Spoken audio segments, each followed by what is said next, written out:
എനിക്ക് തോന്നുന്നത് അടുത്ത കാലത്ത് ഇത്രയും എന്താ പറയുക ഒരു ഷോർട്ടാണെങ്കിലും എൻ്റെ ഞാൻ 10 വർഷം ഫീൽഡ് വന്ന ഒരാളാണ്.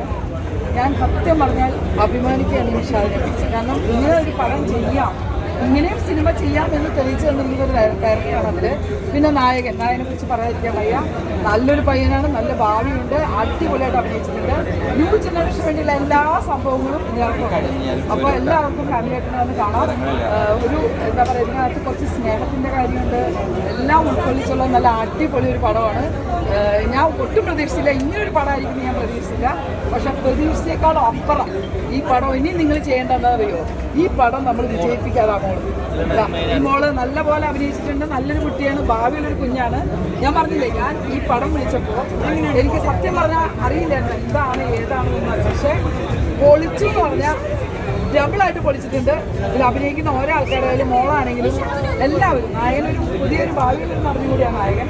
ടെക്നിക്കലായിട്ട് എനിക്ക് വലിയ രൂപമൊന്നും അറിയില്ലെങ്കിലും എടുത്തിരിക്കുന്ന ക്യാമറ, ആ വർക്കുകളെല്ലാം എനിക്ക് പറഞ്ഞറിയിക്കാൻ വയ്യതാ. പിന്നെ ഒരാൾ ഇങ്ങനെ കണ്ടു കഴിഞ്ഞാൽ ഒരു വില്ലനാണെന്ന് എനിക്കാദ്യം തോന്നിയില്ല, ഏതോ ഒരാളെന്ന് തോന്നി. പക്ഷെ മോനെ കിടു പെർഫോമൻസ് ആണ് കേട്ടോ. നല്ല അടിപൊളിയായിട്ട് അഭിനയിച്ചിട്ടുണ്ട്, നല്ല ഭാവിയാണ്. എല്ലാവരും പടം കാണുക. എന്നിട്ട് എന്ത് ചെയ്യണം, ഭൂലോക വലിയ പടങ്ങളും നടക്കുന്ന സമയത്ത് ഇതുപോലുള്ള കൊച്ചു പടങ്ങൾ വിജയിപ്പിച്ച് ഇവർക്കൊക്കെ ഒരു ജീവിതമുള്ളതാണ്. ഡയറക്ടർക്കാണെങ്കിലും ഇതിൽ അഭിനയിച്ചിട്ടുള്ള ഓരോ ആൾക്കാർക്കാണെങ്കിലും അവർക്കെല്ലാവർക്കും സപ്പോർട്ട് ചെയ്യേണ്ടത് നിങ്ങളെല്ലാവരും. നിങ്ങളാണ് ഈ പടം വിജയിപ്പിക്കുന്നതും ഇവർക്ക് സപ്പോർട്ട് ചെയ്യേണ്ടത്. അപ്പോൾ ശക്തമായിട്ട് തന്നെ ഈ പടത്തിനെ മുന്നോട്ട് കൊണ്ടുവരിക. കാരണം എന്താണെന്ന് വെച്ചാൽ ഞാൻ അങ്ങനെ വെറുതെ ഒന്നും പറയാം, നിങ്ങൾക്കറിയാം എനിക്ക് നല്ല നിലപാടുള്ള ഒരാളാണ്. ഈ ഒരു പടത്തെക്കുറിച്ച് ഇത്ര നല്ലൊരു നിലപാട് പറയാൻ കാരണം എനിക്ക് ഒത്തിരി ഇഷ്ടപ്പെട്ടു. ഈ കുഞ്ഞു മോളുടെ അഭിനയം നന്നായിട്ടുണ്ട്. ഇതിനകത്തുള്ള എല്ലാവരുടെയും ഓരോരുത്തരുടെയും ഒരുപാട് പറയാനില്ല, എല്ലാം അടിപൊളിയാണ്. ക്യാമറ ഒന്നും പറയാൻ വയ്യ, ഇങ്ങനെ പടം എടുക്കാം. നമുക്ക് ഞാൻ പറഞ്ഞതിന്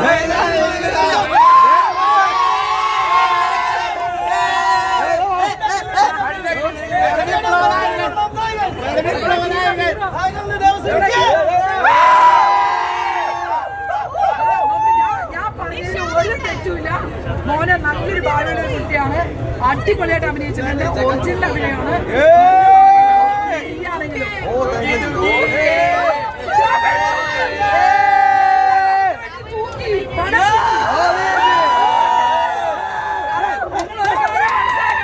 ഒരു കാര്യം കൂടെ, ഭൂലോകത്തെ ഏറ്റവും വലിയ പടങ്ങളും അതിശക്തമായ ക്യാമറയും എല്ലാം കൊണ്ടും ഷോട്ടുകളൊക്കെ വിരിയിക്കുന്ന ഈ ഒരു പടം ഞാൻ ശ്രദ്ധിച്ചപ്പോൾ ക്യാമറയാണെങ്കിലും എന്ത് വർക്കാണെങ്കിലും എൻ്റെ അറിവ് വെച്ച് അടിപൊളിയായിട്ട് ഷൂട്ട് ചെയ്തിട്ടുണ്ട്. ഇദ്ദേഹത്തെ കാണാം. ഞാനിപ്പോൾ ഈ പടം കണ്ടപ്പോൾ ഞാൻ ഇയാൾ ആരാണാവുന്നു. പക്ഷേ അഭിനയത്തിന് ഇവര് തകർത്തിരിക്കുകയാണ്. എനിക്ക് വേറെ ഒന്നും പറയാനില്ല. ഈ പടത്തിൽ ഒരു സീൻ ചെയ്യാൻ എനിക്ക് പറ്റിയില്ലല്ലോ എന്നുള്ളൊരു വിഷമം നിങ്ങൾക്ക് മനസ്സിലാക്കാം. കാരണം ഞാൻ 10-30 വർഷമായിട്ട് പടത്തിലുള്ള ഞാൻ ഇപ്പൊ തന്നെ ഇവരോട് ഡയറക്ടറുടെ എന്തായാലും ഇതിനൊരു 2ാം ഭാഗം ഉണ്ടാവും. കാരണം ഇവരൊക്കെ അഭിനയിച്ചല്ലേ, ഇവരൊക്കെ തകർത്ത് അഭിനയിച്ച ഈ പടം നിങ്ങൾ വേണം ഇവർക്ക് വേണ്ടി സപ്പോർട്ട് ചെയ്തിട്ട് വിജയിപ്പിച്ചിട്ട് ഒരു 2ാം ഭാഗം, അതിന് 3ാം ഭാഗം എന്തായാലും ശരി. ഇതുപോലുള്ള ആൾക്കാരെയാണ് നമ്മൾ മുന്നോട്ട് കൊണ്ടുവരുന്നത്. ഇവരോട്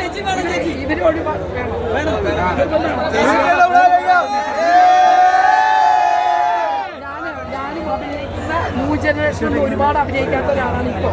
നിങ്ങളൊക്കെ കാരണം ഞാനിപ്പോൾ നല്ലൊരു നിലപാടുള്ള ഒരു സിനിമയെ മുന്നോട്ടിക്കൊണ്ടിരിക്കുകയാണ്. അപ്പോൾ ഇതുപോലെയുള്ള ആൾക്കാർ വേണം നമുക്കുണ്ടാ. ഈ മോൻ അഭിനയിച്ചിട്ട് എല്ലാവരും, ഞാൻ പറഞ്ഞില്ലേ, എൻ്റെ ഒരു അഭിപ്രായത്തിൽ ഞാൻ 10-30 വർഷം എന്ന ഫീൽഡ് വന്ന ഒരാളാണ്.